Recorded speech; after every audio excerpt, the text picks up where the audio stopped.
Well, the biggest thing is you came out of this thing healthy, and that's always what you're concerned about going into your final practice, especially after you've gotten so much done over the last 14 practices. But you came out healthy. They appeared to play hard. We'll see the film and see if they truly did on all plays. But obviously, there was a lot of things that you can correct, which you always are looking for, correctable things.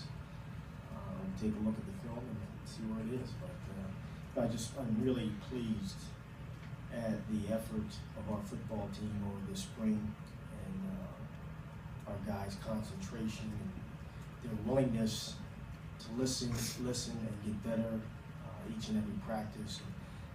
And can't be more proud than I am of this football team right now.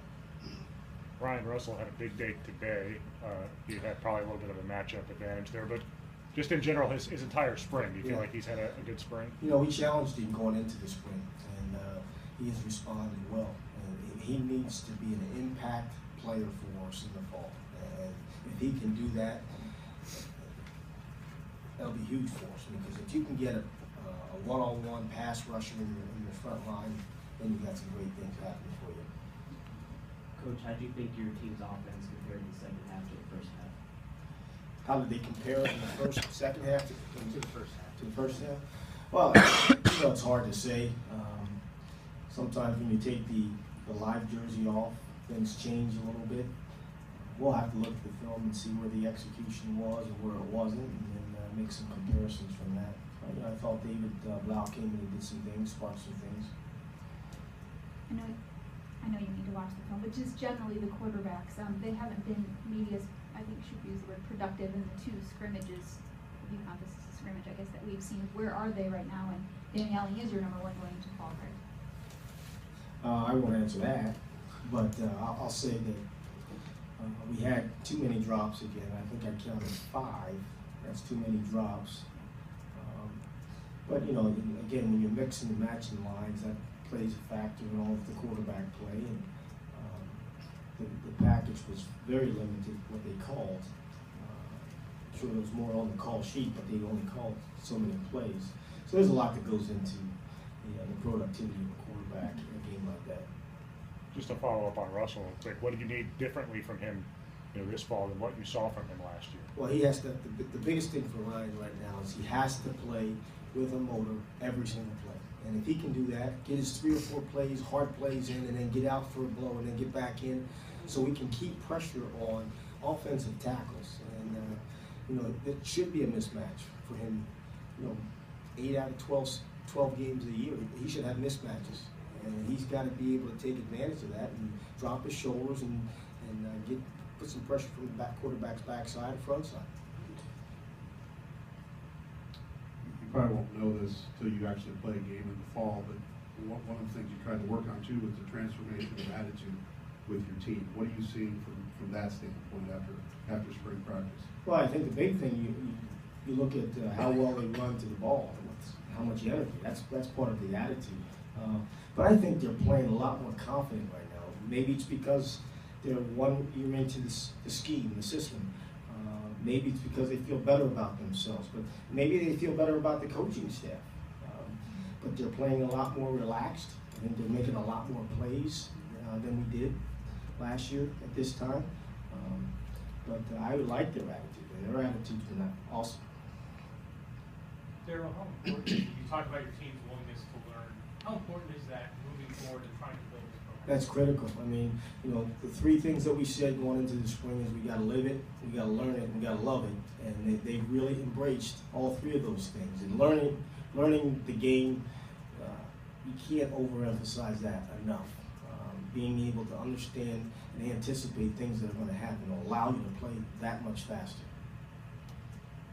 We didn't see it today, but I think last week in the scrimmage a little bit, you had Raheem and Akeem on the field at the same time. You've done that in practice a lot. What can that bring to your offense? That's a heck of a weapon to have those 2 on the field. When you talk about pure speed, that's spread out. You'll be able to spread people out and then get matchups on those guys if they're going to bump people out because Akeem's in the slot. Now all of a sudden they're playing with a 5.5-man box, and you give the ball to this guy, and he's at the second level, and all of a sudden you're sending the field goal team out, extra point team out. And so if we can get those two guys on the field a lot together, that's gonna be a heck of a weapon for us.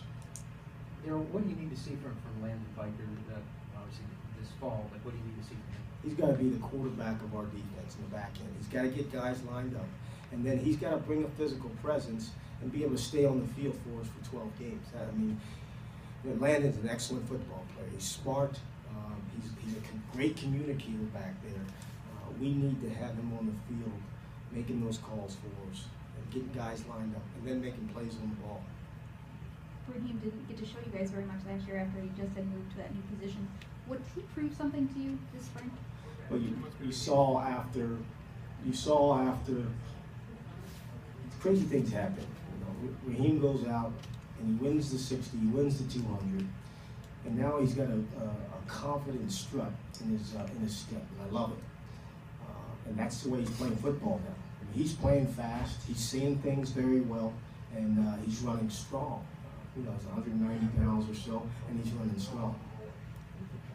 We saw a lot of 3 receiver shotgun formations today, which is a pretty big change from at least the beginning of last year. Yeah. Is it a pretty good indication of what you'll be like, you feel like, this fall? I think it has to be. I think we're probably a little bit better football team when we spread people out like that. I mean, that's just a consensus that we've made as a staff.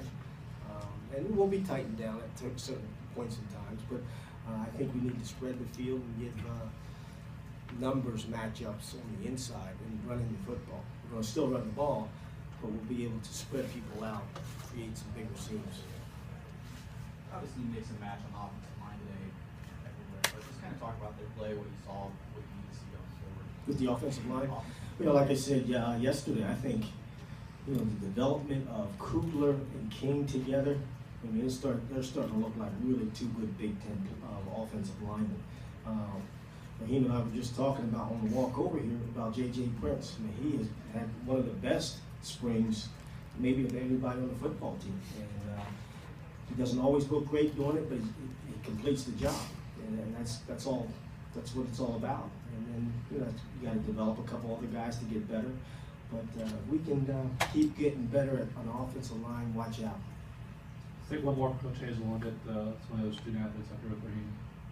You want your defense to create turnovers. I know in a game like this you're often making them, but I'm guessing that's nice to see, right? When you have some experience in the secondary or some of those guys up front, that you need to do a better job creating those kind of turnovers too, right? 2 of those turnovers were hits on the quarterback. One was a hit interception, one was a hit fumble, and that's all about the pass rush. And if you can get pressure on the quarterback, that ball's going to be all over the place, and that's big. And turnovers obviously is probably the #1 component in winning football games.